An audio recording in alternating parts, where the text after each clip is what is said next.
कभी आवारा व बेखानुमा इश्क, कभी शाहे शहां नौशेरवां इश्क। अल्लामा इकबाल इश्क की दो मुतज़ाद मगर एक ही असल रखने वाली कैफियतों को बयान करते हैं। इकबाल कहते हैं इश्क कभी आवारा और बेखानुमा होता है, यानी दरवेशों, फकीरों और सूफियों के दिलों में बसता है, जिनके पास दुनियावी दौलत या ठिकाना नहीं होता। और कभी यही इश्क शाहे शहां नौशेरवा बन जाता है, यानी बादशाहों के दिलों में जलवागर होकर उन्हें अदल, वक़ार और अजमत अता करता है।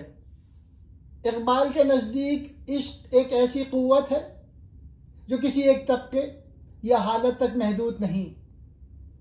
ये कभी फ़कीरी की सूरत में ज़ाहिर होता है और कभी बादशाही में। असल चीज़ इश्क का जौहर है, ना कि इसकी ज़ाहिरी शक्ल।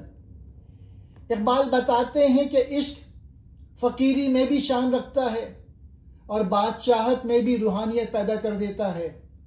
इश्क इंसान को उसके मुकाम से बुलंद कर देता है, चाहे वो दरवेश हो या बादशाह। आवारा व बेखानुमा यानी बेठिकाना, बेकरार, ज़ाहिरी तौर पर महरूम, फ़कीरी या दरवेशी की हालत में। शाहे शहां नौशेरवा, नौशेरवा आदिल, ईरान का मशहूर बादशाह, इंसाफ का पैकर। यहाँ अलामती तौर पर इख्तिदार, दौलत और शान का इस्तारा। इसकी फितरत एक रंग में महदूद नहीं, कभी यह फ़कीरी और दरवेशी में जलवागर होता है, आवारा, बेखानुमा, दुनियावी आराम व आसाइश से बेनियाज। और कभी यही इश्क ऐसी क़ुव्वत इख्तियार कर लेता है कि नौशेरवा जैसे बादशाहों से भी बुलंद मुकाम पर फाइज होता है। यानी इश्क ना तो सिर्फ फ़कीरों का है, ना सिर्फ बादशाहों का, बल्कि ये ज़िंदगी की रूह है जो जहां भी जाती है उसे हरारत, हरकत और अजमत अता करती है। इकबाल के नज़दीक इश्क एक कायनाती क़ुव्वत है। कभी वो दरवेश के दिल में सोज बनकर जलता है, कभी बादशाह के तख्त में अदल बनकर जलवा करता है। इश्क इंसान को खुदी से बेदार करता है। यही इश्क गुलाम को आका और फ़कीर को सुल्तान बना देता है।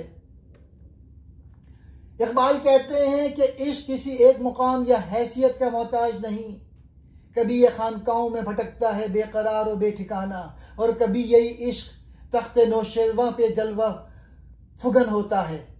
इसकी शान ये है कि वह दरवेश को भी बादशाह बना देता है और बादशाह को भी दरवेशी की आज़ी अता करता है। इकबाल का पैगाम वाज़े है, इश्क वो क़ुव्वत है जो इंसान को आफाकी बना देती है, जिसके सामने ताज भी हीच है और दरवेशी भी मुक़द्दस।